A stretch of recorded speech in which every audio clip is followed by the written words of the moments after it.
एक सेकंड के लिए इमेजिन करो, तुम एक हाईवे पर खड़े हो, एक कार तुम्हारे पास से 100 किलोमीटर पर आवर की स्पीड से गुजरती है। अगला ही सेकंड ब्रेक लगता है, कार रुक जाती है। क्या हुआ बीच में?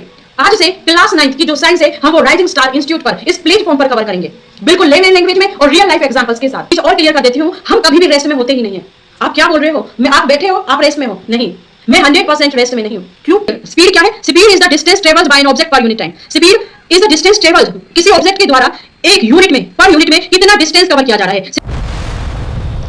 Hello students, welcome my rising stars. आज हम बात करने वाले हैं क्लास 9th साइंस का सबसे पावरफुल चैप्टर मोशन। ये चैप्टर सिर्फ एग्जाम के पॉइंट ऑफ व्यू से नहीं, लेकिन अपनी डेली लाइफ के पॉइंट ऑफ व्यू से भी इंपॉर्टेंट है। ये तुम्हें दुनिया को साइंटिफिक नजर से देखना सिखा देगा।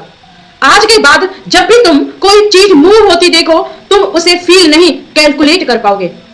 सबसे बेसिक सवाल आता है, मोशन क्या होता है? लेकिन उससे पहले मैं आपको कुछ क्लास 9th सिलेबस के बारे में बताती हूं, क्योंकि ये हमारा क्लास 9th का फर्स्ट चैप्टर है। आज से क्लास 9th की जो साइंस है हम वो राइजिंग स्टार इंस्टीट्यूट पर इस प्लेटफॉर्म पर कवर करेंगे, बिल्कुल लेमन लैंग्वेज में और रियल लाइफ एग्जांपल्स के साथ। लेकिन रुको और सुनना, देखो क्लास 9th का जो सिलेबस है उसमें आपके 5 सब्जेक्ट्स आते हैं, वो है मैथ्स, साइंस, एसएसटी और इंग्लिश।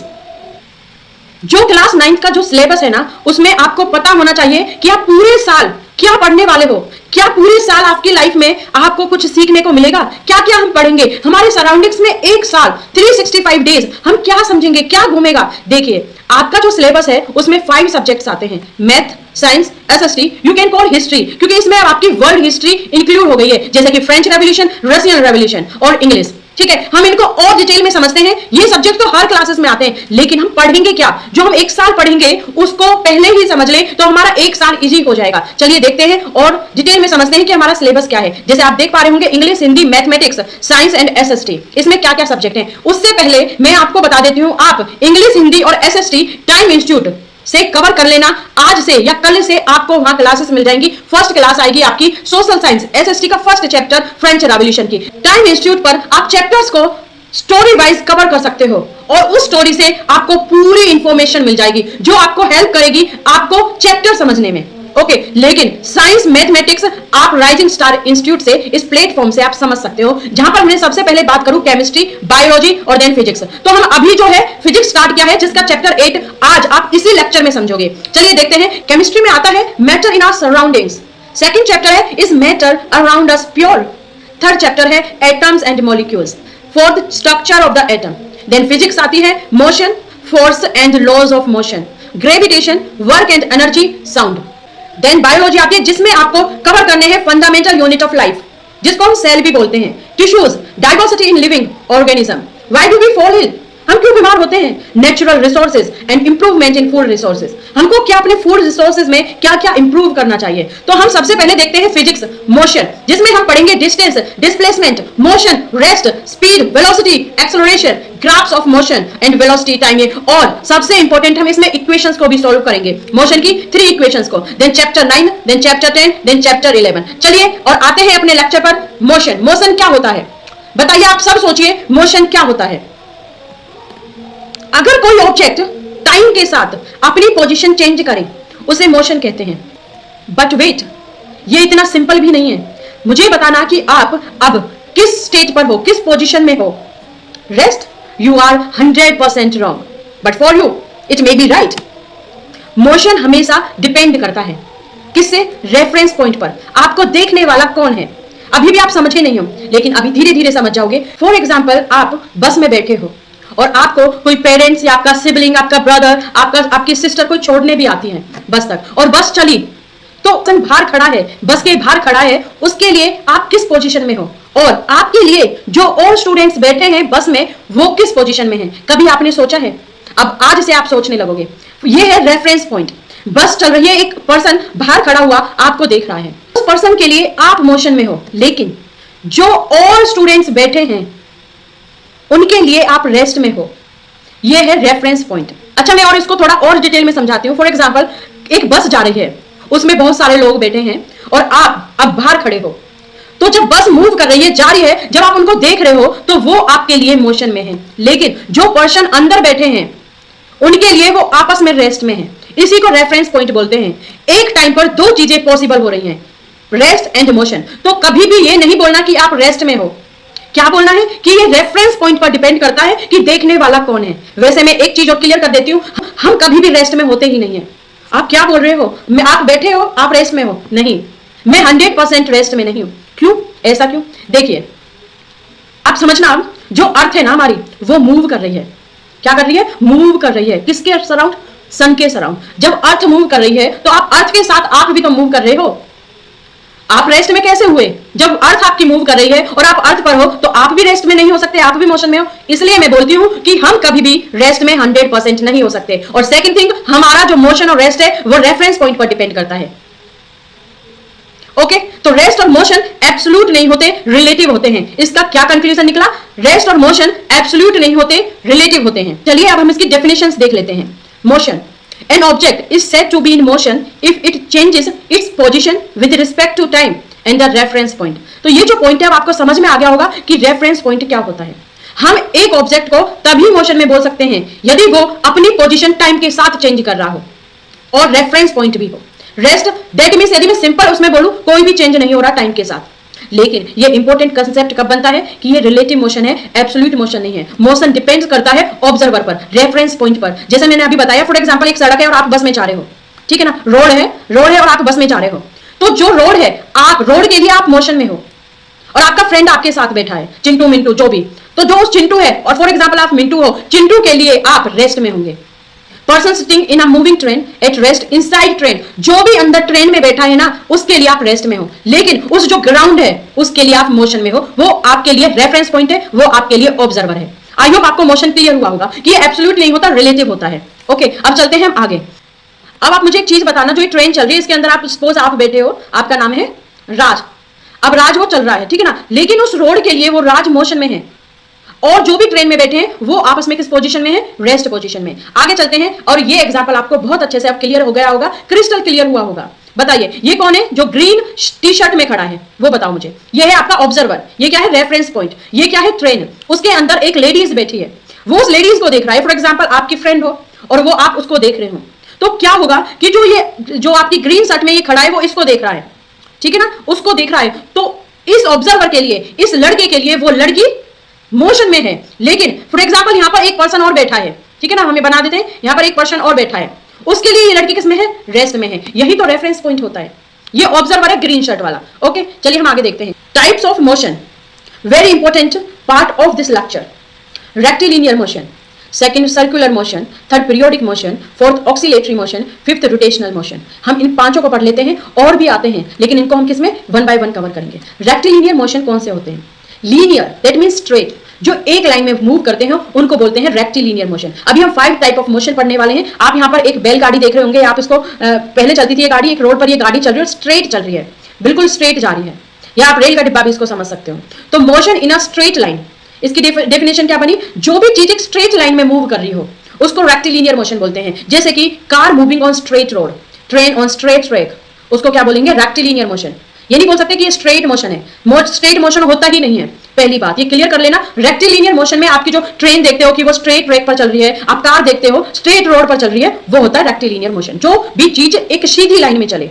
अब हम चलते हैं सर्कुलर मोशन पर। Circular means circle, circular means circle. आप यहाँ पर एग्जांपल भी देख सकते हो कि ये है और ये सर्कल बनाएगा, ये पूरा सर्कल बनेगा ऐसे। तो ये जो 3 लड़कियां हैं क्यूट क्यूट सी, वो सर्कुलर पाथ कवर करेंगी बाय बाइसिकल। जो भी चीज सर्कुलर मोशन में घूमती है, ठीक है ना, ये सर्कुलर पाथ कवर करती है, उसे हम बोलते हैं सर्कुलर मोशन। आप ये जो झूला झूलते हो वो भी सर्कुलर मोशन में होता है, ठीक है ना। आप अब मैंने क्या किया, यहां से मैंने एक डायमीटर काटा। आपको पता है रेडियस क्या होती है? 2 पाई आर, ये काम आएगा, याद रख लेना। रेडियस क्या होती है? 2 पाई आर, और डायमीटर क्या होता है उसका? हाफ। क्या होता है? हाफ होता है। Okay, diameter. ओके, तो यहां से जो थीटा बनेगा वो L अपॉन में R बनेगा। ये अभी आपके कंसेप्ट का हिस्सा नहीं है, तो उसको छोड़ो। अभी समझ लेना कि जो भी सर्कुलर पाथ कवर करती है उसको बोलते हैं सर्कुलर मोशन, जो स्ट्रेट पाथ कवर करती है उसको बोलते हैं rectilinear motion. For example stone tied to string, आपने एक रस्सी में पत्थर को बांधा और उसको ऐसे ऐसे घुमाया, तो वो क्या है? वो सर्कुलर मोशन कवर करेगा। सेकंड हैंड ऑफ क्लॉक, घड़ी में जो आप देखते हो ना, वो भी जो सेकंड हैंड की क्लॉक होती है वो भी सर्कुलर मोशन में होती है। ओके, अब आते हैं पीरियोडिक मोशन पर, अपनी थर्ड मोशन पर। Motion that repeats itself after equal intervals of time. नहीं समझ में आ रहा मैं? आपने पेंडुलम देखा है? घड़ी में देखा होगा, आपके हर घर में घड़ी होगी, उसमें एक पेंडुलम होगा। नहीं भी है तो आप ये वॉच देख रहे हो ना, ये वाला, तो ये जो येलो वाला, ये वाला जो पोर्शन है पेंडुलम ही है। ये सिर्फ यहां जाएगा और यहां जाएगा, फिर अगेन यहां जाएगा, फिर यहां जाएगा, फिर अगेन यहां जाएगा, फिर यहां जाएगा। इसका मतलब क्या हुआ कि वो इक्वल इंटरवल ऑफ टाइम पर पेंडुलम मूव करेगा। इस टाइप से पेंडुलम हो या स्विंग, झूला हो, आपने झूला, फिर वो गया, फिर गया, तो मोशन जो रिपीट करता है इटसेल्फ। आपने झूला, आपने एक्सपोज, आपने एक बार ही झूला, तो वो स्टॉप थोड़ी ना होता है, फिर जाएगा पीछे, फिर आगे जाएगा, फिर पीछे जाएगा, फिर आगे जाएगा। तो क्या पोजीशन तो चेंज हो सकती है, अर्थ और मून की पोजीशन चेंज नहीं हो सकती। मोशन, हम मोशन की बात करते हैं, that itself repeat after equal interval of time. Equal time होगा इंटरवल का, उसको हम पीरियोडिक मोशन बोलते हैं। For example pendulum and swing. Okay, अब चलते हैं मोशन पर। ऑक्सीलेटरी मोशन, देखो हमने पीरियोडिक मोशन में भी पेंडुलम देखा था, ऑक्सीलेटरी मोशन का भी एग्जांपल पेंडुलम है। क्यों? क्योंकि टू एंड फ्रो जो मोशन होगा, to and fro motion about a mean position. To and fro क्या होता है, देखो यहां पर आपको पॉइंट ऑफ सस्पेंशन दिख रहा होगा, सिंपल पेंडुलम है, ठीक है ना। ये पेंडुलम है, ये वाला, ये रियल वाला पेंडुलम है, वो इधर गया, फिर इधर गया, फिर ये वापस यहीं पर आएगा। पहले ये नहीं है वो डायरेक्ट ऐसे मूव करके ऐसे चला जाएगा, नहीं, ये एक बार इधर गया तो फिर इसने ऐसे ही मूव किया, टू किया देन फ्रो किया, फिर यहां पर टू किया एंड फ्रो किया। जो टू एंड फ्रो पोजीशन में जाते हैं उसी को तो हम ऑक्सीलेटरी मोशन बोलते हैं। ऐसा ही पेंडुलम का एग्जांपल है। मीन पोजीशन से जो टू एंड फ्रो करता है उसको ऑक्सीलेटरी मोशन बोलते हैं। टू एंड फ्रो का मतलब समझ में आया? टू का मतलब हुआ, फॉर एग्जांपल ये हमारा एक पोजीशन है, ठीक है ना, यहां से एक कोई ये चीज यहां से ये मूव करना स्टार्ट करता है, गया, फिर आया, फिर इधर गया, फिर आया, तो इसको बोलते हैं टू एंड फ्रो मोशन। कौन सा मोशन बोलते हैं? टू एंड फ्रो मोशन बोलते हैं। उससे और मीन पोजीशन से, इस पोजीशन से, सिंपल पेंडुलम से, पॉइंट ऑफ सस्पेंशन से हमारी ये मीन पोजीशन बनी और इधर गई देन इधर गई। ओके, इसको ऑक्सीलेटरी मोशन बोलते हैं। अब चलते हैं रोटेशनल मोशन पर। आपने बचपन में सबने ही गेम खेला होगा, ये वाला ऐसे करके उसको छोड़ देते हैं, वही रोटेशनल मोशन होता है। आइस स्केटर जो होता है, फेरिस व्हील, आपने बैठकर झूला भी झूला होगा, स्विंग, तो वो भी आपका रोटेशनल मोशन में आता है। Motion of a body about its own axis, जो खुद की एक्सिस पर मूव करती हो उसको रोटेशनल मोशन बोलते हैं। फैन, आपके हर घर में पंखा होगा तो आप देखना कि वो एक स्टैंड पर खड़ा है और उसके बीच में एक एक्सिस है जिससे वो पंखड़ी घूमती है, वो क्या होता है? उसका ओन एक्सिस, उसकी एक्सिस होती है व्हील। और अर्थ रोटेटिंग, ये मैंने आपको बता दिया है, अर्थ भी अपनी एक्सिस पर मूव करती है। हम ये अर्थ का एग्जांपल बार बार आ रहा है, इसको भी हम समझेंगे थोड़ा बहुत इस लेक्चर में कि अर्थ कैसे मूव करती है, क्यों ये रोटेशनल मोशन में आ रहा है, क्यों मोशन में ये आ रहा है, कैसे हमारे दिन और रात होते हैं, कैसे सीजन्स आते हैं, हम हर चीज देखेंगे। चलिए देखते हैं। अब आपने 5 सारे मोशंस पढ़ लिए हैं। टाइप है rectilinear, circular motion, periodic motion, oscillatory motion and rotational motion. इसके की आइडियाज क्या है? यदि आपको शॉर्ट में याद रखना है कि स्ट्रेट लाइन, यदि कोई भी चीज मूव कर रही है, फॉर एग्जांपल कार सड़क पर मूव कर रही है एक ही डायरेक्शन में, स्ट्रेट लाइन में, उसको बोलते हैं हम रेक्टिलिनियर मोशन। सर्कल पाथ में मूव करता है कोई भी, फॉर एग्जांपल मैंने अभी आपको 3 लड़कियां बाइसिकल चला रही थी, वो उसका एग्जांपल आपको दिया था। क्लॉक भी आप ले सकते हो। पीरियोडिक, पेंडुलम और स्विंग सबसे बेटर एग्जांपल्स हैं जो रिपीट्स करता हो, ठीक है ना। ऑक्सीलेटरी, टू एंड फ्रो, आपको समझ में आ गया होगा, स्विंग।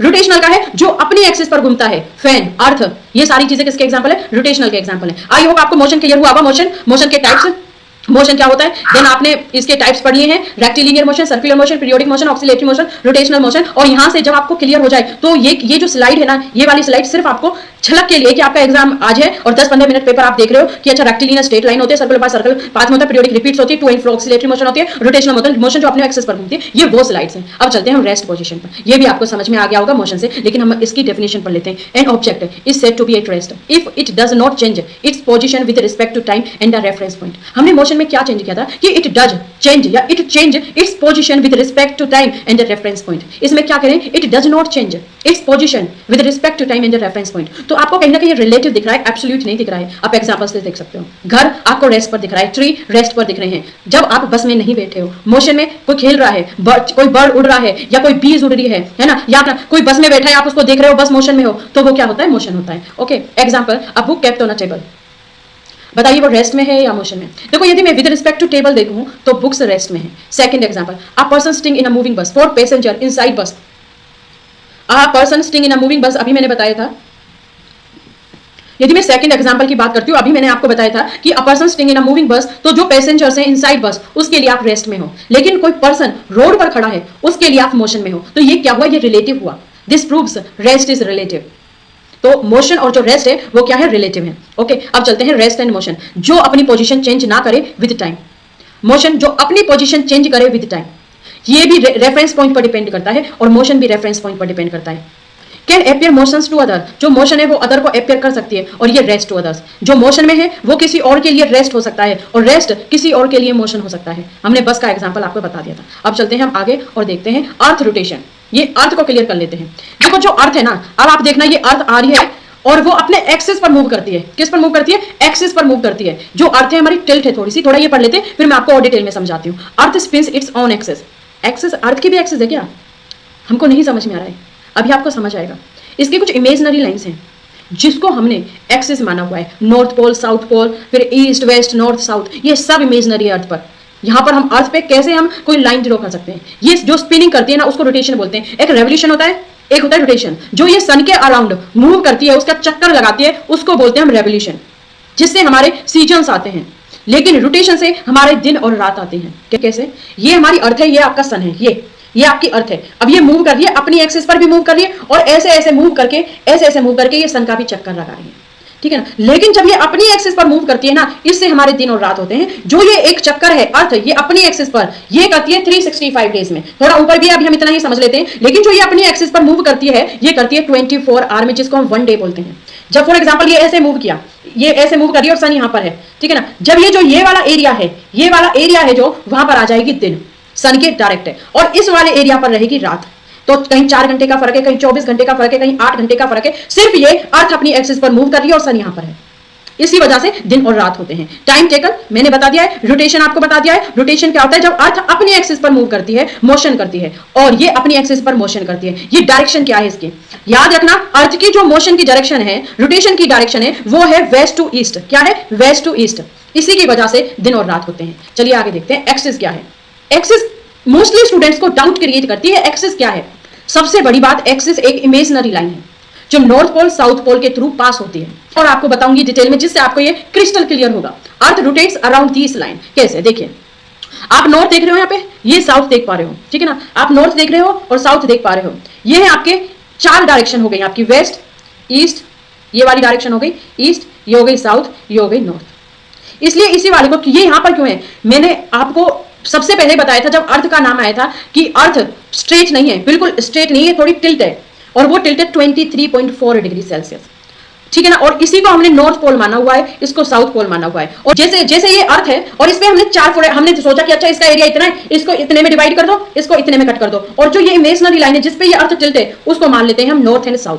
इक्वेटर क्या है? इक्वेटर भी स्ट्रेट नहीं है, सिर्फ आपको जो 4 डायरेक्शन है, नॉर्थ साउथ ईस्ट वेस्ट, ये स्ट्रेट है, ये भी इमेजनरी लाइन है। इक्वेटर भी इमेजनरी है, नॉर्थ पोल साउथ पोल भी क्या है? इमेजनरी है। लेकिन यदि ये नहीं होगा तो हम अर्थ के बारे में कुछ पढ़ नहीं पाएंगे, इसलिए इनको इमेजनरी लाइन मानकर हमने अर्थ को पढ़ना स्टार्ट किया। East west north south time के हिसाब से हमने इन चीजों को बांटा। तो एक्सिस क्या है? एक्सिस एक इमेजनरी लाइन है, ठीक है। यहां पर भी आप देख सकते हो 23.4 डिग्री सेल्सियस पर ये क्या है? टिल्ट है। ओके, ये सारी इमेजनरी लाइन है, ये ट्रू नहीं है, ये इमेजनरी लाइन है। अब आप सोच सकते हो हम अर्थ को ही इमेजिन करके पढ़ रहे हैं, इमेजनरी लाइन हमने कंसीडर किया तब हम अर्थ पढ़ रहे हैं। ओके, अब चलते हैं हम आगे और देखते हैं डिस्टेंस एंड डिस्प्लेसमेंट। लेकिन मुझे आप कमेंट में बताना कि यदि अर्थ मोशन करती है और हम 24 आवर मोशन में हैं तो हमको फील क्यों नहीं होता है? हमको फील क्यों नहीं होता है, मुझे आप ये बताओगे, ठीक है, कमेंट बॉक्स में। इसका आंसर आपको नेक्स्ट वीडियो में मिलेगा जब हम चैप्टर 2 कवर करेंगे फिजिक्स का। डिस्टेंस ऑफ डिस्प्लेसमेंट होता क्या है? किसी को पता है? डिस्टेंस क्या है? Total length of the actual path travelled by an object irrespective of direction. अभी डायरेक्शन क्या होती है बताती हूं मैं अभी, लेकिन अभी हम क्या समझेंगे? डिस्टेंस ऑफ डिस्प्लेसमेंट, डायरेक्शन के ऊपर भी हम बात करेंगे। डिस्टेंस क्या होता है अब आपको मैं थोड़ा सा मैं समझाती हूं। आप वन सेकेंड, ये है, ये ए पॉइंट है, ये आपका बी पॉइंट है, ठीक है ना, और एक रास्ता आपको ये है। अब ए चलता है और जाता है, यहां पर गया, यहां पर गया, यहां पर गया, यहां पर गया, और यहां पर बी पहुंचता है, ये होता है डिस्टेंस। और ए यहां सीधा गया और यहां पर गया, ये होता है डिस्प्लेसमेंट। अब आई होप आपको समझ में आया हो, नहीं आया हो, लेकिन मेरा काम है समझाना और मैं समझाऊंगी। It measures how much ground is covered, कि आप चले हो ना तो आपने कितना ग्राउंड कवर किया है, कितना डिस्टेंस कवर किया है। It does not care about direction, कि आप नॉर्थ में जा रहे हो, साउथ में जा रहे हो, वेस्ट में जा रहे हो, ईस्ट में। डायरेक्शन का मतलब क्या है? डायरेक्शन 4 होती है नॉर्मली, ठीक है ना, वैसे तो 8 होती है, हम नॉर्मली 4 पढ़ते हैं, नॉर्थ वेस्ट साउथ ईस्ट। तो हमको मतलब ही नहीं है कि नॉर्थ में जा रहा है, ईस्ट में जा रहा है, वेस्ट में जा रहा है। हमको मतलब क्या है कि उसने कितना ग्राउंड कवर किया है, उसका जो किलोमीटर्स है, मीटर्स है, उसको बोलते हैं हम distance. It depends on route taken, कि कौन सा रूट लिया है। इसका मतलब यह है कि आपने 1 घंटे का रूट लिया है, 2 घंटे का रूट लिया है, 10 मिनट का रूट लिया है। जो डिस्टेंस होता है ना, वो हमेशा डिस्प्लेसमेंट से बड़ा होता है। क्यों? क्योंकि डिस्टेंस जो होता है वो एक्चुअल पाथ होता है और डिस्प्लेसमेंट जो होता है वो होता है शॉर्टेस्ट पाथ। मैं ये बाद में बताना, पहले मुझे डिस्प्लेसमेंट भी समझ में नहीं आया। डिस्टेंस क्या होता है? Total length of the actual path travelled by an object. अभी आपको जब मैं कंपैरिजन कराऊंगी ना डिस्प्लेसमेंट से, तब आपको क्लियर समझ में आएगा। लेकिन डिस्टेंस क्या है? स्केलर क्वांटिटी है। स्केलर और वेक्टर क्वांटिटी क्या होती है ये हम अभी पढ़ेंगे, जब आप 10th तक पहुंच जाओगे तब आपको समझ में आ जाएगा स्केलर और वेक्टर क्वांटिटी, मैग्नीट्यूड, ये सारी चीजें क्या होती हैं, ठीक है ना। डिस्टेंस है वो आपकी है scalar quantity, ma'am of scalar vector, don't worry, धीरे धीरे आप 9th क्लास में सब कुछ समझ लोगे। अभी सिर्फ आपको क्या पता करना है, डिस्टेंस आपकी एक स्केलर क्वांटिटी है। ओनली मैग्नीट्यूड कोई डायरेक्शन डिपेंड नहीं करती है, ये हमेशा पॉजिटिव रहेगी, ठीक है ना, और ये कभी भी जीरो नहीं हो सकती है, नेवर जीरो। इफ किसी ऑब्जेक्ट में मोशन हो रहा है, या आप हो या कोई ऑब्जेक्ट है, कार, एरोप्लेन, हमेशा यदि वो मोशन में है तो डिस्टेंस जीरो नहीं हो सकता। और जो डिस्टेंस है वो मोशन के साथ हमेशा इंक्रीज होगा, कॉन्टिन्यूअसली इंक्रीज होगा, इसमें पाथ डिपेंडेंट है। समझ में आया? स्केलर क्वांटिटी है, ओनली मैग्नीट्यूड, कोई डायरेक्शन डिपेंड नहीं करती, पॉजिटिव रहता है, कभी जीरो नहीं हो सकता, मोशन के साथ हमेशा बढ़ता रहेगा। फॉर एग्जांपल आपको यहां से अपने स्कूल जाना है, तो आप गए अपने फ्रेंड के घर, फ्रेंड से आप गए स्कूल में, ठीक है ना, स्कूल से आप गए कहीं पिज्जा पार्टी करने, तो जो भी डिस्टेंस है ना आपके फ्रेंड का, देन स्कूल का, देन पिज्जा उसका हट का, तो वो सारा जो एरिया है ना उसको ऐड किया जाएगा, उसी को डिस्टेंस बोलते हैं। और आपकी मम्मी जो कवर करेगी कि मेरा बच्चा कहां गया है, स्कूल गया है, तो आपके घर से और जो स्कूल का डिस्टेंस है उसको बोलेंगे डिस्प्लेसमेंट, ठीक है ना। जो आपके घर से और स्कूल का जो डिस्टेंस है उसको बोलते हैं हम डिस्प्लेसमेंट, ठीक है। आई होप आप समझ में आया होगा। तो जो डिस्टेंस है उसमें पाथ डिपेंडेंट है, डिस्प्लेसमेंट है पाथ डिपेंडेंट नहीं है। जैसे कि एग्जांपल, स्ट्रेट पाथ है आपका, ए से बी 10 मीटर गया, ए से बी गया 10 मीटर, तो डिस्टेंस भी 10 है। Second, back and forth 5 metre गया, फॉर एग्जांपल फॉरवर्ड 5 मीटर गया, देन ये बैकवर्ड 5 मीटर गया, तो डिस्टेंस कितना हो गया 10, डिस्टेंस कितना हो गया 10। लेकिन मुझे बताना डिस्प्लेसमेंट कितना हुआ, डिस्प्लेसमेंट कितना हुआ। जैसे कि ए से सी पर गया, ये हम डिस्टेंस निकाल रहे हैं अभी, ए से बी गया 4 मीटर, बी से सी गया 3 मीटर, तो टोटल डिस्टेंस हुआ 7 मीटर। लेकिन डिस्प्लेसमेंट कितना हुआ ये निकालना जरूरी है, ठीक है ना। हम चलते हैं आगे, डिस्प्लेसमेंट को भी समझेंगे और बैक इस क्वेश्चन पर आएंगे 7 मीटर वाले पे, और देन हम इसको डिस्प्लेसमेंट में भी कवर करेंगे। लेकिन मुझे आप एग्जांपल सेकंड का डिस्प्लेसमेंट आप खुद निकालोगे और कमेंट करोगे। डिस्प्लेसमेंट होता है shortest straight line distance between initial and final position along with direction. आपको स्कूल जाना है, आप कौन सा पाथ लेते हो, अपने फ्रेंड वाली गली वाला पाथ लेते हो, या आप और भी कोई फ्रेंड है उस वाली गली का पाथ लेते हो, ठीक है ना, वो डिपेंड नहीं करता। आपके घर से और स्कूल की पोजीशन, आपके घर से और जो स्कूल का डिस्टेंस है वो कवर होगा, शॉर्टेस्ट जो डिस्टेंस है वो वाला कवर होगा, उसको डिस्प्लेसमेंट बोलते हैं। Displacement is the shortest straight line distance between आपका घर और स्कूल। इनिशियल पोजीशन आपके घर हो गई और स्कूल हो गया आपका final position along with direction. इसमें डायरेक्शन यूज होती है, ठीक है, कि यहाँ से हमने साउथ से साउथ देखा, नॉर्थ से नॉर्थ देखा, तो डायरेक्शन लगेगी। नेट चेंज, ये क्या बताता है कि कितना चेंज हुआ है। नेट चेंज क्या, नेट का मतलब क्या होता है, प्योर, कि इतना चेंज हुआ है। It tells net change in direction position independent of path, only initial and final position matter. लेकिन डिस्टेंस में इनिशियल तो मैटर करती है ही, फाइनल भी मैटर करती है, और जो बीच वाले आप इधर उधर भी घूमते हो ना वो पोजीशन भी मैटर करती है, उसको बोलते हैं डिस्टेंस। ओके, आई होप आपको अब ये क्लियर होगा। देखो मैं ए से बी गई, बी से सी गई, ए से बी हमने 4 किलोमीटर कवर किया, बी से सी 3 किलोमीटर, लेकिन मैं यहां से डायरेक्ट भी तो जा सकती हूँ ना, ए से सी। आपको ये यहां पे जाना था, आपको घर जाना था और आप ए से चले, बी से चले, ठीक है ना, लेकिन मुझे पेड़ से पेड़ जाना है, तो उसको बोलते हैं डिस्प्लेसमेंट, ठीक है ना। डिस्प्लेसमेट कैसे होगा, इसका एक फॉर्मूला होता है एक्स स्क्वायर प्लस में बी का स्क्वायर। तो 4 का स्क्वायर कितना हो गया 16, 4 का स्क्वायर कितना हो गया 16, और 3 का स्क्वायर कितना हो गया 9, और इसका एडिशन कितना हो गया 25, और जो इसका स्क्वायर निकलेगा 25 का कितना होता है 5। तो जो हमारा डिस्प्लेसमेंट आया वो आया है 5 और डिस्टेंस आया 7, इसी को हम डिस्टेंस ऑफ डिस्प्लेसमेंट बोलते हैं, ठीक है ना। आई होप आपको समझ में आ गया होगा। डिस्टेंस क्या होती है, स्केलर क्वांटिटी होती है, डिस्प्लेसमेंट वेक्टर क्वांटिटी होती है, और डिस्प्लेसमेंट के पास मैग्नीट्यूड और डायरेक्शन दोनों होती है। ये पॉजिटिव भी हो सकता है, नेगेटिव भी हो सकता है, जीरो भी हो सकता है, और पाथ इंडिपेंडेंट भी हो सकता है, can be zero even if distance is not zero. Ma'am ये जीरो तो समझ में नहीं आया, देखिए मैं बताती हूँ। ये जो मैंने सेकंड वाला क्वेश्चन पूछा था ना, ये इसी का एग्जांपल है। आप ए से गए, यहां से गए, ठीक है ना, ये वाली आपकी पोजीशन है ए, यहां पर गए 5, फिर वो बैक आए, ऐसे आई, बैक इसी पर आ गए, तो जो मैंने बोला डिस्प्लेसमेंट, यहां से यहां तक का जो डिस्टेंस है वो जीरो ही हुआ, डिस्प्लेसमेंट हुआ ही नहीं, ठीक है ना, उसको क्या बोलते हैं डिस्प्लेसमेंट। आई होप आपको डिस्टेंस डिस्प्लेसमेंट भी क्लियर हुआ होगा, ठीक है ना। जैसे कि आप यहां पर देख सकते हो, ए से बी 10 मीटर गया तो 10 मीटर, अच्छा ये रहा जो हमने समझा था ना एग्जांपल, ये वाला ये रहा। Second, back, fourth, displacement zero, ये भी मैंने आपको समझा दिया है। एग्जांपल 3, ट्राइंगल पाथ देखते हैं, 3 मीटर बी से सी जा रहा है, 4 मीटर नॉर्थ में जा रहा है, बी से सी किस में जा रहा है, ईस्ट में जा रहा है। डिस्टेंस कितना बना 7 मीटर, और डिस्प्लेसमेंट कितना बना स्ट्रेट लाइन में। मैंने क्या बोला है, डिस्प्लेसमेंट हमेशा, मैंने क्या बताया है, डिस्प्लेसमेंट हमेशा स्ट्रेट लाइन में होगा। तो डिस्प्लेसमेंट कितना हुआ, 4 का स्क्वायर, 3 का स्क्वायर, 4 का स्क्वायर 16, 3 का स्क्वायर 9, 16 प्लस में 9 25, 25 का स्क्वायर 5, 5 का स्क्वायर कितना होता है 5। इसको बोलते हैं एक्स स्क्वायर प्लस में वाई का जो स्क्वायर होता है उसको पाइथागोरस थ्योरम बोलते हैं। क्या बोलते हैं, पाइथागोरस। अब चलते हैं हम आगे, आपको अब इनका डिफरेंस समझ में आ गया होगा, आप खुद पढ़ लेना। Scalar vector, path dependent, path independent, always positive, can be zero, ठीक है ना। और टोटल पाथ कवर करता है डिस्टेंस, डिस्प्लेसमेंट करता है शॉर्टेस्ट पाथ। ठीक है ना, और मैंने आपको समझा दिया है। आगे चलते हैं नेक्स्ट। अब ये आपको समझ में आ गया होगा, डिस्टेंस हमेशा बड़ा होगा डिस्प्लेसमेंट से। आपको कोई न्यूमेरिकल दी और सॉल्यूशन करने के लिए आपने डिस्प्लेसमेंट ज्यादा आ रहा है, डिस्टेंस कम आ रहा है, तो उसको सोल्व कर लेना शुरू से, एग्जाम में गलत हो जाएगी। क्योंकि आपको हिंट और एक ट्रिक बता रही हूं, डिस्टेंस हमेशा ज्यादा होगा डिस्प्लेसमेंट से, क्योंकि डिस्टेंस जो होता है ना वो एक्चुअल पाथ होता है और डिस्प्लेसमेंट शॉर्टेस्ट पाथ होता है। ओके, अब चलते हैं हम आगे और कवर करते हैं इसके न्यूमेरिकल्स, डिस्टेंस एंड डिस्प्लेसमेंट के।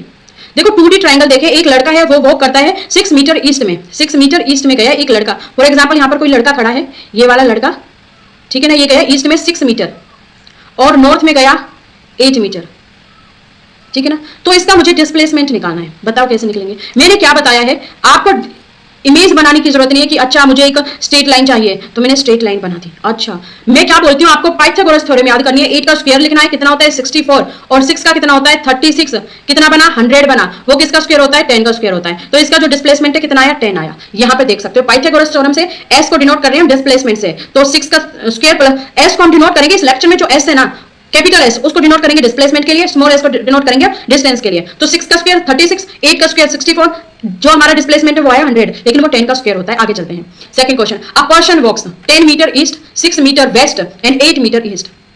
10 मीटर ईस्ट, 6 मीटर वेस्ट और 8 मीटर ईस्ट, टोटल डिस्टेंस बताओ। देखो जो डिस्टेंस होता है मैंने क्या बोला है वो एक्चुअल पाथ होता है, जो इसका डिस्टेंस बनेगा इन सबको आप क्या कर दो ऐड अप कर दो, 10 प्लस 6 16, 16 प्लस में 8 24, तो डिस्टेंस क्या होगा एक्चुअल पाथ 24। जो डिस्टेंस होता है वो क्या होता है एक्चुअल पाथ, तो एक्चुअल पाथ कितना हो गया 24। अच्छा डिस्प्लेसमेंट में क्या है, हम ना आपको जैसे मैंने आपको पहले भी बताया है कि डिस्प्लेसमेंट में हमको एक स्ट्रेट लाइन लेनी होती है, तो जो वेस्ट है हमको क्या करना पड़ेगा उसको डिलीट करना पड़ेगा। तो 10 प्लस में 8, 18 में से हमको 6 माइनस करना पड़ेगा, 12 है आपका डिस्प्लेसमेंट। तो डिस्टेंस 24 आया, डिस्प्लेसमेंट 12 मीटर आया। आई होप आपको डिस्टेंस और डिस्प्लेसमेंट बिल्कुल क्रिस्टल क्लियर हुआ होगा और नहीं हुआ तो कमेंट कर देना, टेलीग्राम पर मैसेज कर देना, फिर मैं आपको अच्छे से स्पेशल क्लास से समझा दूंगी। A man walk around a square field, square field में 4 साइड्स होती हैं, 20 metre and returns to straight point, जो ब्लू वाला पॉइंट है ना इसको बोल रहे हैं हम स्टार्टिंग पॉइंट। इसमें भी डिस्टेंस बताना है डिस्प्लेसमेंट। 20 मीटर का एक फील्ड है, देखिए 4 साइड है, 20 चौका 80, डिस्टेंस 80 हो गया, डिस्प्लेसमेंट कितना हुआ। मैंने क्या बताया था, यदि आप किसी पॉइंट से स्टार्ट कर रहे हो और उसी पॉइंट पर जा रहे हो, क्वेश्चन पूछा है तो बिना कुछ लिखे डिस्प्लेसमेंट 0 कर देना। Initial position final position depend करती है, इसी से हम डिस्प्लेसमेंट निकालते हैं, लेकिन इसमें इनिशियल पोजीशन वही है जो फाइनल पोजीशन है, इसलिए डिस्प्लेसमेंट 0 हुआ। A person moves 15 metre north, 10 metre south, 5 metre north, find displacement and distance. Homework है आपका, ये जरूर करना, कमेंट बॉक्स में आंसर देना, कौन जल्दी आंसर देगा। और सेकंड थिंग नहीं हुआ तो डोंट वरी, हम नेक्स्ट लेक्चर में इसको भी सॉल्व करेंगे, डोंट वरी। अब स्पीड, स्पीड क्या है, speed is the distance travelled by an object per unit time. Speed is the distance travelled, किसी ऑब्जेक्ट के द्वारा एक यूनिट में, पर यूनिट में कितना डिस्टेंस कवर किया जा रहा है। Speed is the distance travelled by an object. आप यहां से, आप फॉर एग्जांपल अपने घर से आप कहीं जाते हो, कितनी स्पीड में जाते हो, एक पर यूनिट टाइम में कितना डिस्टेंस कवर करते हो, उसी को स्पीड बोलते हैं। डिस्टेंस अपॉन में टाइम, उसको स्पीड बोलते हैं। स्पीड क्या है, इज द डिस्टेंस ट्रेवल, जो ट्रेवल किया गया है ऑब्जेक्ट के द्वारा किसी पर यूनिट टाइम में, उसको बोलते हैं हम स्पीड। फॉर्मूला क्या होता है स्पीड का, डिस्टेंस अपॉन में टाइम। न्यूमेरिकल पढ़े, ए कार ट्रेवल्स 100 मीटर इन 20 सेकंड, तो जो उसकी स्पीड हुई 20 सेकंड में 100 मीटर कवर की, दैट मींस वो 1 सेकंड में 5 मीटर पर सेकंड कवर कर रही है, इसी को स्पीड बोलते हैं। आगे चलते और देखते हैं इसकी स्पीड की जो यूनिट है वो ऐसा यूनिट होती है मीटर पर सेकंड, और other unit kilometre per our. Ma'am ये क्या होता है, देखो मीटर पर सेकंड को किलोमीटर पर आवर में भी तो क्वेश्चन आ सकते हैं ना, चेंज कर, मीटर पर सेकंड को किलोमीटर पर आवर में चेंज करते हैं, क्योंकि न्यूमेरिकल्स आएंगे तो पूछा जा सकता है। तो यूनिट जो कन्वर्जन होता है ना, वो भी मैंने आपका कंसेप्ट यहीं पर रख दिया, इसी को यहीं पर क्लियर करके चलेंगे। मीटर पर सेकंड को यदि आपको किलोमीटर पर आवर में चेंज करना है तो आपको 18/5 से मल्टीप्लाई करना पड़ेगा, और यदि किलोमीटर पर आवर दिया हुआ है और आंसर आपको मीटर पर सेकंड में पूछा है तो आपको 5/18 से मल्टीप्लाई करना पड़ेगा। दैट मींस छोटे से बड़े में कन्वर्ट करना है तो बड़ा ऊपर आएगा, छोटा नीचे, 18/5 से मल्टीप्लाई, दोनों मल्टीप्लाई होंगे। और किलोमीटर पर आवर को मीटर पर सेकंड में चेंज करना है तो मल्टीप्लाई 5/18 से आपको क्या करना पड़ेगा, मल्टीप्लाई करना पड़ेगा। अब चलते हैं हम आगे क्वेश्चन पर आते हैं, कन्वर्जन के क्वेश्चन से। 16 किलोमीटर पर आवर को आप मीटर पर सेकंड में कन्वर्ट करो, या कैसे करोगे बताओ। 16 किलोमीटर, ये किलोमीटर पर आवर को आपको किस में चेंज करना है, मीटर पर सेकंड में चेंज करना है, तो कैसे कवर करोगे बताओ। अभी क्या बताया था, जब बड़े से छोटे में जाना है तो छोटा ऊपर आना है, आपको 18/5 5/18 याद रखना पड़ेगा। तो 5/18 से मल्टीप्लाई कर दो, 36 दिया हुआ है उसको मल्टीप्लाई करो 5/18 से, 18 से 2 टाइम्स कर जाएगा 36, 18 2 से 36, 5 2 से 10, 10 मीटर पर सेकंड आंसर आ गया। 20 मीटर पर सेकंड को आपको किलोमीटर पर आवर में चेंज करना, तो 18/5 से, तो 5 4 से 20 और 18 4 से 72, ठीक है ना। आई होप आपके क्लियर हुआ होगा। A car moves eight 54 kilometre per hour for 2 minute, 2 minute के लिए मूव करती है। ठीक है ना, 54 किलोमीटर पर आवर। तो इसका जो डिस्टेंस है वो क्या होगा मीटर में। मैंने सबसे पहले क्या बताया, मीटर में पूछा है ना, तो 54 को किलोमीटर से मीटर में चेंज करने के लिए छोटे में जा रहे हैं तो ऊपर छोटा आएगा, मल्टीप्लाई कर दो 5/18 से, कितना आ गया 15 मीटर पर सेकंड, क्योंकि 18 3 से कितने होते हैं 54 और 5 3 से कितना हो गया 15 मीटर पर सेकंड। अब हमको टाइम को कन्वर्ट करना पड़ेगा सेकंड्स में, क्योंकि ये मिनट में दिया हुआ है और मीटर पर सेकंड होता है। क्या होता है मीटर, हमने किलोमीटर को मीटर में तो कन्वर्ट कर लिया, लेकिन हमने मिनट को नहीं किया, तो हमने मिनट को भी करना है। एक मिनट में कितने होते हैं 60 सेकंड्स, तो 2 में कितने हुए 120 सेकंड, तो हमारे सेकंड कितने आ गए 120 सेकंड। अब हम फॉर्मूला यूज करेंगे डिस्टेंस का। डिस्टेंस का जो फॉर्मूला है वो होता है स्पीड मल्टीप्लाई में टाइम। कितना होता है स्पीड मल्टीप्लाई में टाइम। कैसे होता है, मैंने आपको स्पीड का फॉर्मूला बताया था, स्पीड का फॉर्मूला बताया था, क्या बताया था, डिस्टेंस अपॉन में टाइम, यही बताया था, डिस्टेंस अपॉन में टाइम, ये बताया था। अब यहां से आप टाइम का भी निकाल सकते हो, डिस्टेंस का भी निकाल सकते हो और स्पीड का भी निकाल सकते हो। अब हमने डिस्टेंस का निकाला है, डिस्टेंस का निकालना है तो मल्टीप्लाई क्या हो जाएगा यहाँ पे टाइम। तो जो आपका ये फोर्थ क्वेश्चन है ना, a train travels 500 metre in 25 second, find speed in kilometre per hour. ये आपका होमवर्क है और आप इसका आंसर कमेंट बॉक्स में करना और इसका full complete solution Telegram group पर जरूर सेंड करना। ओके, अब हम चलते हैं अपने नेक्स्ट टॉपिक पर, टाइप्स ऑफ स्पीड। हमने मोशन के टाइप्स के बारे में भी बात की थी, अब हम बात करते हैं स्पीड के टाइप्स के बारे में। यूनिफॉर्म स्पीड, आप इसका ग्राफ भी यहां पर देख पा रहे होंगे। Equal distance in equal time, equal time में इक्वल डिस्टेंस कवर करना, जैसे कि car moving at constant speed, car move करी है उतने ही टाइम में, जैसे आपने 1 मिनट में 1 मीटर कवर किया, फिर सेकंड मिनट में फिर 1 मीटर कवर किया, ठीक है, थर्ड मिनट में फिर आपने 3 मीटर कवर किया, तो कांस्टेंट स्पीड है टाइम में, टाइम भी कांस्टेंट है, 1 मिनट के टाइम में 1 मीटर कवर कर रही है, उसको बोलते हैं यूनिफॉर्म स्पीड। जैसे कि ये आप देख सकते हो 1 मिनट का हुआ, फिर सेकंड मिनट में और फिर थर्ड मिनट में, तो वो क्या कर रही है, कवर कर रही है बिल्कुल एग्जैक्ट डिस्टेंस। आप फर्स्ट का देखोगे, फिर 1 मिनट बाद ये मूव की, फिर 1 मिनट बाद ये, तो ये क्या यूनिफॉर्म मोशन है। आप 9 AM पर एक कार है, उसने मूव किया 10 AM तक, 1 घंटे में 40 किलोमीटर चली, देन 10 से 11 बज गए, 10 AM से 11 AM, दैट मींस 1 आवर में फिर उसने 40 किलोमीटर कवर किया, 50 नहीं किया, 41 नहीं किया, सेम डिस्टेंस कवर किया, 1 घंटे में कवर किया, इसी को हम बोलते हैं यूनिफॉर्म मोशन। अब चलते हैं नॉन यूनिफॉर्म स्पीड पर। यूनिफॉर्म स्पीड से जस्ट अपोजिट आपका आता है नॉन यूनिफॉर्म मोशन। कैसे, इक्वल टाइम में अनइक्वल डिस्टेंस कवर करना, जैसे मैंने आपको बताया था 1 घंटे में 1 आवर में 40 किलोमीटर कवर कर रहा है, लेकिन वही सेकंड आवर 1 आवर में 45 किलोमीटर 46 किलोमीटर कवर कर रहा है, उसको बोलते हैं unequal distance in equal time. जैसे कि बस in traffic, car in traffic, कैसे आप ऐसे कैसे बोल सकते हो मैम, देखिए बस in traffic, car in traffic, ऐसे कैसे बोल सकते हो, अब आपको समझ में आ जाएगा। जैसे कि 2 AM पर 3 AM 1 आवर में 60 किलोमीटर कवर किया है, फिर उसको थोड़ा ट्रैफिक दिखा और 3 AM से 4 AM 1 आवर में 40 किलोमीटर ट्रैफिक में, फिर नेक्स्ट 4 AM से 5 AM क्लीन 50 किलोमीटर। आप नीचे भी देखोगे गया, अब वो स्ट्रेट जा रहा है, उसको फिर अप किया, उसमें टाइम लगा, फिर उसने डाउन किया तो उसमें टाइम लगा, तो ये क्या होता है, नॉन यूनिफॉर्म मोशन होता है, उसी को क्या बोलते हैं, नॉन यूनिफॉर्म मोशन बोलते हैं। ओके, आई होप आपको क्लियर हुआ होगा यूनिफॉर्म मोशन क्या होता है, नॉन यूनिफॉर्म मोशन क्या होता है। चलते हैं नेक्स्ट टॉपिक पर, average speed, very important specially for numerical. Average speed क्या होती है, देखिए एवरेज स्पीड को बोलते हैं total distance divided by total time. Distance आपको निकालना आ गया, टाइम भी आपको निकालना आ गया है, अभी हम इसके न्यूमेरिकल्स देखेंगे तो थोड़ा और क्रिस्टल क्लियर होगा। टोटल डिस्टेंस, जैसे कि मैंने आपसे बोला आप गए घर से स्कूल जाना है, आपने घर से चले अपने फ्रेंड के घर 10 मीटर चले, फिर नेक्स्ट दूसरे फ्रेंड के घर 10 मिनट फिर चले, तो ये 20 सेकंड हो गया, 20 metre, sorry 10 metre 10 metre 20 metre, school है, फिर उस फ्रेंड के घर से स्कूल है 10 मीटर, तो टोटल जो डिस्टेंस हुआ वो हुआ 30 मीटर। यहीं पर टाइम लग रहा है 5 मिनट का हर 10 मीटर पर, तो टाइम हो गया 15। ओके, टाइम हो गया 15, ये आप सॉल्व, ठीक है, तो इसको बोलते हैं टोटल टाइम और total distance. Total distance divided by total time, उसको निकाला जाता है एवरेज स्पीड के लिए। इंपॉर्टेंट कंसेप्ट क्या है, स्पीड जो है वो है स्केलर क्वांटिटी। स्पीड क्या है, स्केलर क्वांटिटी है, आपको मैंने पहले भी बताया था स्पीड, ठीक है ना, कोई डायरेक्शन नहीं है, सिर्फ मैग्नीट्यूड है। अब आते हैं हम next, a car travels first half distance at 40 kilometre per hour, second half distance at 60 kilometre per hour, तो एवरेज स्पीड निकालनी है। मैंने क्या बताया था, बताइए कि टोटल डिस्टेंस अपॉन में टोटल टाइम, यही तो निकाला था एवरेज स्पीड। अब आपको ना मैं थोड़ी एक ऐसी ट्रिक दूंगी जिससे आप अपने न्यूमेरिकल्स बहुत इजीली एवरेज स्पीड के सॉल्व कर सकते हो। आप यहां पर ट्रिक देख सकते हो जो वेरी इंपॉर्टेंट है, देखियो मैं अपने थोड़ा सा देखना, आप सेम डिस्टेंस यदि होगा, समझ रहे हो, सेम डिस्टेंस होगा तो फॉर्मूला हम यूज करेंगे एवरेज स्पीड के लिए 2v1 v2 अपॉन में डिवाइडेड बाय v1 प्लस में v2, और यदि टाइम डिफरेंट है एवरेज स्पीड निकालने के लिए तो वही फॉर्मूला यूज होगा टोटल डिस्टेंस अपॉन में टोटल टाइम। आप यहां पर देख पा रहे होंगे टोटल डिस्टेंस अपॉन में टोटल टाइम। ट्रिक है, याद रख लेना, क्योंकि क्या होता है ना, बच्चे कंफ्यूज हो जाते हैं, यार ये फॉर्मूला लग रहा है, यार ये फॉर्मूला लग रहा है, कब कैसे लगेगा। आपको याद रखना है, ट्रिक है, वेरी इंपॉर्टेंट ट्रिक हम बोल सकते हैं। यदि सेम डिस्टेंस है तो आपका फर्स्ट फॉर्मूला लगेगा 2v1v2 divided by v1 plus में v2, और डिफरेंट टाइम के लिए ये फॉर्मूला। अब यहां पर मैंने देखा कि डिस्टेंस क्या है, अलग अलग है। एक तरफ 40 किलोमीटर पर आवर दिया हुआ है, एक तरफ 60 किलोमीटर पर आवर दिया हुआ है, एवरेज स्पीड पूछी है, इसलिए हमारा फॉर्मूला लगेगा 2v1v2 अपॉन में v1 प्लस। ओके, अब हम करते हैं 2v1v2, तो क्या आ गया 40 मल्टीप्लाई में 60 अपॉन में v1 प्लस में v2। आपको ये दिया हुआ है ना डिस्टेंस, दैट मींस ये, तो 60 प्लस 40 100, 400 20 से 20 कट हो जाएंगे, 48 किलोमीटर पर आवर। तो फाइनल आंसर आया 48 किलोमीटर पर आवर। लेकिन ये जो क्वेश्चन आपको दिया है ये आपको सॉल्व करना है, कमेंट बॉक्स में इसका आंसर देना है और फुल सॉल्यूशन आपको टेलीग्राम ग्रुप पर देना है। ओके, अब चलते हैं वेलोसिटी। वेलोसिटी है क्या?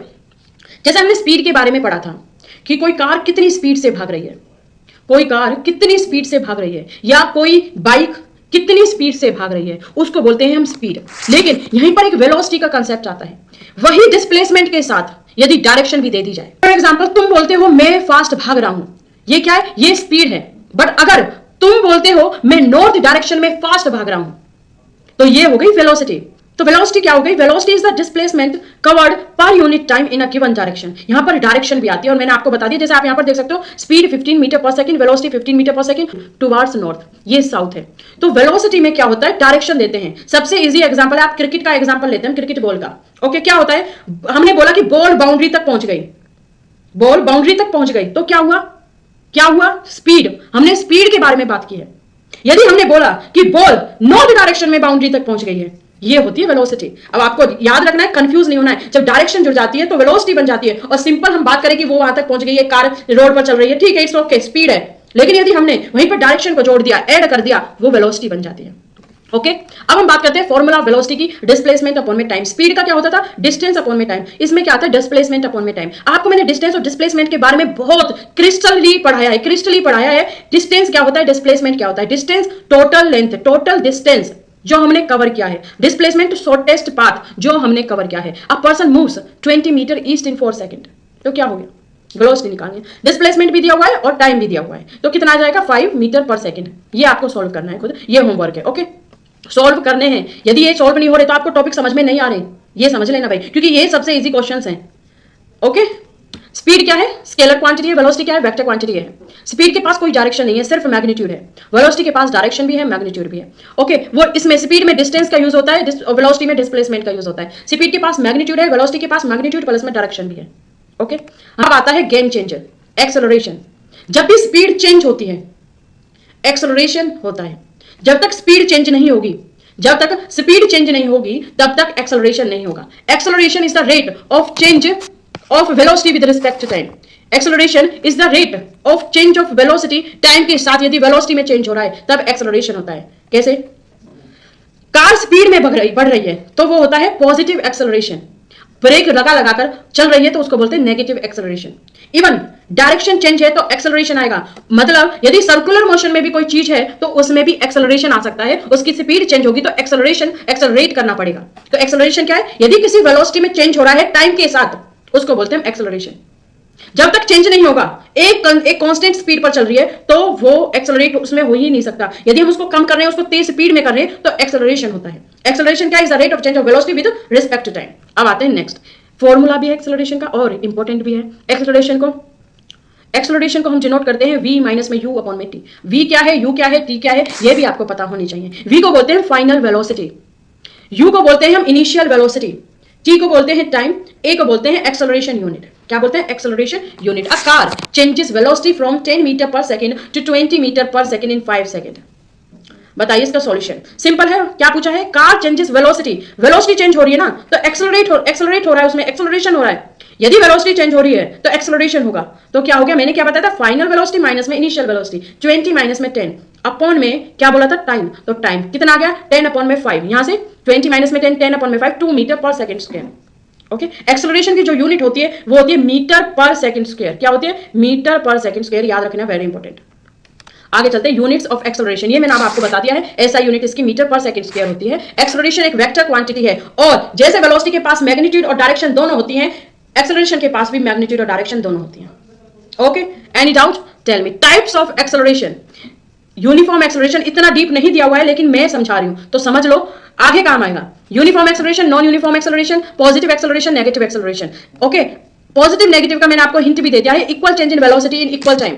डेफिनेटली बात है, जब इक्वल टाइम में इक्वल वेलोसिटी चेंज होगी तो यूनिफॉर्म एक्सेलरेशन होगा। फ्री फॉलिंग ऑब्जेक्ट सबसे बेस्ट एग्जांपल है, जैसे कि 1 सेकंड में 1 मीटर का चेंज हो रहा है, फिर 1 सेकंड में फिर 1 मीटर का चेंज हो रहा है, तो वो क्या हो गया, यूनिफॉर्म एक्सेलरेशन हो गया। सेम कंसेप्ट है बट नाम चेंज हो रहा है। Non uniform acceleration, unequal change in velocity, velocity में अनइक्वल चेंज होना। कार इन ट्रैफिक पहले भी समझाया था। ओके, अब चलते हैं हम आगे। पॉजिटिव एक्सेलरेशन क्या होता है, जब भी हमारी वेलोसिटी इंक्रीज होगी, बताया था मैंने, वेलोसिटी इंक्रीज होगी तो हमारा पॉजिटिव एक्सेलरेशन होगा। और इसका ग्राफ जब जीरो एक्सेलरेशन होता है तो ग्राफ ऐसा बनता है, यूनिफॉर्म एंड पॉजिटिव एक्सेलरेशन में हमारा ग्राफ ऐसा बनता है यूनिफॉर्म में, और नेगेटिव एक्सेलरेशन में ऐसा बनता है। यदि आ जाता है रिटार्डेशन, रिटार्डेशन ही को नेगेटिव एक्सेलरेशन बोलते हैं, जब वेलोसिटी डिक्रीज होती है। क्या होती है, वेलोसिटी डिक्रीज होती है, जैसे कि जब हम ब्रेक अप्लाइड करते हैं, ब्रेक लगाते हैं तो रिटार्डेशन होता है। तो रिटार्डेशन, आगे से ये मत सोचना इतना बड़ा भारी भरकम वर्ड है कि रिटार्डेशन, ये क्या होता है, ये कुछ नहीं होता, ये एक्सेलरेशन होता है, नेगेटिव एक्सेलरेशन होता है। ओके, नाउ आई होप कि आपने ये सारा कुछ क्लियर कर लिया होगा। व्हेन एक्सेलरेशन अकर, तो होता क्या है, बहुत चीजें होती हैं। यदि एक्सेलरेशन अगर कराना है, जब होगा जब स्पीड चेंज होगी, वेलोसिटी चेंज होगी, डायरेक्शन चेंज होगी, या स्पीड और डायरेक्शन दोनों चेंज होगी, तब एक्सेलरेशन अकर करेगा। ओके, इंपॉर्टेंट केस आते हैं। सर्कुलर मोशन में स्पीड कांस्टेंट होती है, पढ़ा है, लेकिन वेलोसिटी चेंज होती है। दैट्स व्हाई वहां पर एक्सेलरेशन एग्जिस्ट करता है। स्पेशल केसेस में केस 1, कोई भी चेंज ना हो रहा वो वेलोसिटी में, तो एक्सेलरेशन जीरो रहेगा। वेलोसिटी डिक्रीज हो रही हो तो नेगेटिव, वेलोसिटी बढ़ रही हो, इंक्रीज हो रही हो तो पॉजिटिव।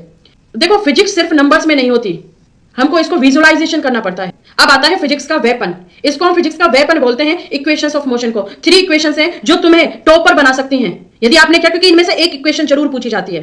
फर्स्ट इक्वेशन इजी है, ओके, लेकिन आपको तीनों इक्वेशंस आनी चाहिए, राइटिंग प्लस में आपको समझना। इसमें कुछ चीजें याद करनी पड़ती है तो वो याद आपको करनी ही पड़ेंगी, तो हैबिट डालो अब से, कुछ कुछ याद करना ही पड़ेगा 12th 11th तक भी। Okay, equation of motion applicable होती है जब एक्सेलरेशन कांस्टेंट होता है। सबसे पहली बात, फर्स्ट थिंग, एक्सेलरेशन कांस्टेंट है तो ये एप्लीकेबल होंगी, अदरवाइज नहीं होंगी। 3 इक्वेशन से, फर्स्ट इक्वेशन है v इक्वल में u प्लस में at। v मैंने आपको बता दिया final velocity, u initial velocity, a acceleration, t time. Second equation होती है s इक्वल में ut प्लस में हाफ at का square. Third equation v square minus में u स्क्वायर इक्वल में 2s। सबसे पहले आपको ये तीनों इक्वेशन आनी चाहिए, क्योंकि इन्हीं के हिसाब से हम इक्वेशन सोल्व करते हैं। अपनी जो इक्वेशन, डेरिवेशन की इक्वेशन है उनको सॉल्व करते हैं, उससे पहले आपको ये तीनों आपको याद होनी चाहिए। डोंट मगिंग, आपको पता होना चाहिए v इक्वल में u प्लस में at, s इक्वल में ut प्लस में हाफ at का स्क्वायर, v स्क्वायर माइनस में u स्क्वायर इक्वल में 2s। अब हम देखते हैं इसकी derivation, very important. First easy है, मोस्टली सेकंड पूछी जाती है। जो ये फॉर्मूलाज है ना, ये सिर्फ मगिंग रटने के लिए नहीं है, ये मोशन को प्रिडिक्ट करने के टूल्स हैं।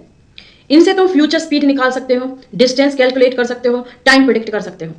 मोशन हर जगह है, कार ड्राइविंग में, ओके, रनिंग रेस में, रॉकेट लॉन्च में, अर्थ रोटेशन में। मतलब तुम फिजिक्स नहीं पढ़ रहे, तुम दुनिया को समझ रहे हो, इसलिए हम इन इक्वेशंस को भी समझेंगे। ओके, फर्स्ट इक्वेशन आती है v इक्वल में u प्लस में at।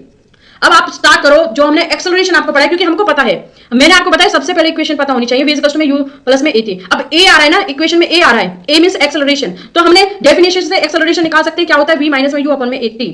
अब a के पास t चाहिए, हमको a के पास t चाहिए। आप इसको देखो, a के पास t है तो हमको a के पास t चाहिए, तो हम क्या करेंगे, दोनों साइड t से मल्टीप्लाई कर देंगे, ठीक है ना। तो क्या बन जाएगा, at v माइनस में u अपॉन में t मल्टीप्लाई t से t कट गया, at इक्वल में v माइनस में u आ गया। ओके, v माइनस में u आ गया, क्या आ गया, अब आ गया at इक्वल में v माइनस में u। कैसे, देखो मैंने यहां से मल्टीप्लाई की t की, तो यहां पर t की मल्टीप्लाई, ओके, और यहां पर भी मैंने t की मल्टीप्लाई की। अब क्या हुआ इससे कि ये तो कितना हो गया, at बन गया। अब ये जो t है, ये t से t कट जाएगा, ऊपर ये बन गया। हमको लाना क्या है, v इक्वल में u प्लस में at तो आ गया। यदि मैं इस u को इसके पास ले जाऊं तो क्या बन जाएगा, हमारी इक्वेशन बन जाएगी। तो मैंने क्या किया, u को इसके पास ले गई, साइन चेंज हो गया, u प्लस में at इक्वल में v बन गया। रीअरेंज कर दो, इक्वेशन के हिसाब से आ गया। ये सिर्फ आपको एक्सेलरेशन का फॉर्मूला पता होना चाहिए था, और वो हम पढ़ चुके हैं। एक्सेलरेशन का फॉर्मूला क्या होता है, v माइनस में u अपॉन में t। ये थी आपकी फर्स्ट इक्वेशन। अब हम बात करते हैं सेकंड इक्वेशन ऑफ मोशन की।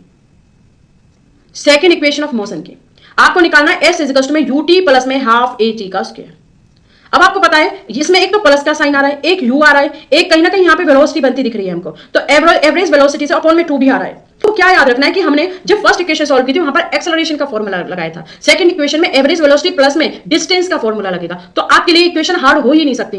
यदि आपको कंसेप्ट क्लियर है पीछे वाले, तो आपको ये इक्वेशन हार्ड लग ही नहीं सकती। आपको बस क्या याद रखना है, फर्स्ट में एक्सेलरेशन का, सेकंड में एवरेज वेलोसिटी और डिस्टेंस का फॉर्मूला लगाया है। और डिस्टेंस क्या होता है, एवरेज वेलोसिटी मल्टीप्लाई में t। तो हमने क्या किया, u प्लस में v अपॉन में 2 एवरेज वेलोसिटी, c t से मल्टीप्लाई किया डिस्टेंस। अब इस वैल्यू को, जो हमारी v है, जो हमारी फर्स्ट इक्वेशन है, जो हमने अभी फर्स्ट इक्वेशन सॉल्व की थी, वहां से हमने निकाला v इज इक्वल में u प्लस में 80, और अब हम बस इनमें पुट करेंगे वैल्यूज। देखिए एस यू, v में पुट की u प्लस में 80 अपॉन में 2 मल्टीप्लाई में t, जस्ट वैल्यू पुट की है और सिंप्लीफाई की है। कैसे की है अब बताती हूं मैं आपको। देखो यहां से की u प्लस में u, 2u हो गया, कितना हो गया 2u प्लस में 80, कितना हो गया 80, ओके 80। यहां पे क्या है 2 मल्टीप्लाई में t। अब इस 2 को इससे डिवाइड कर दो और 2 को इससे भी डिवाइड कर दो, होगा नहीं होगा, तो कितना आ जाएगा, ये कितना आ जाएगा, यहां से 2 से 2 डिवाइड की, कट जाएगा 2 से 2, और यहां क्या बच गया, इसकी मल्टीप्लाई u से की तो ut आ गया, और यहां पर 2 ऊपर नहीं है नीचे है तो 1/2, और 80 t का स्क्वायर, t 2 टाइम, क्योंकि t से t की मल्टीप्लाई करेंगे तो 2t नहीं आता, स्क्वायर में आता है। क्या जब हम u प्लस u करते हैं तो 2u आ जाता है, लेकिन मल्टीप्लाई में स्क्वायर चढ़ जाता है। ओके, आई होप आपको ये इक्वेशन समझ में आई होगी। थर्ड इक्वेशन आती है और देखते हैं हम इसको भी डिटेल में समझते हैं। देखिए अब थर्ड इक्वेशन समझते हैं। डिराइव क्या करना है, v का स्क्वायर माइनस में u का स्क्वायर 2as, ये हमको क्या करना है, सॉल्यूशन सॉल्व करना है। ओके, डेरिवेशन क्या है, फर्स्ट इक्वेशन क्या है, v इक्वल्स में u प्लस में 80, हमारी जो फर्स्ट इक्वेशन थी वो क्या थी, ये थी। ओके, और डिस्टेंस जो हमने निकाला था एवरेज वेलोसिटी मल्टीप्लाई में टाइम, ये भी थर्ड इक्वेशन में सॉल्व होगा, ये भी थर्ड इक्वेशन में सॉल्व होगा। और फर्स्ट इक्वेशन से हम क्या निकाल सकते हैं, यदि हमने वैल्यू पुट की तो t की वैल्यू v माइनस में u अपॉन में a आएगी। अब कर दो इसको सब्स्टिट्यूट। सब्स्टिट्यूट कैसे करेंगे, u प्लस में v अपॉन में 2 मल्टीप्लाई v माइनस में u अपॉन में a, s की वैल्यू यहां से निकल जाएगी। सिंप्लीफाई करना है, v प्लस में u v माइनस में u, एलसीएम लेके 2a का, ओके 2a एलसीएम ले लिया। अब कर लो इनको, एक आपको फॉर्मूला पता है क्या, a प्लस में b ये और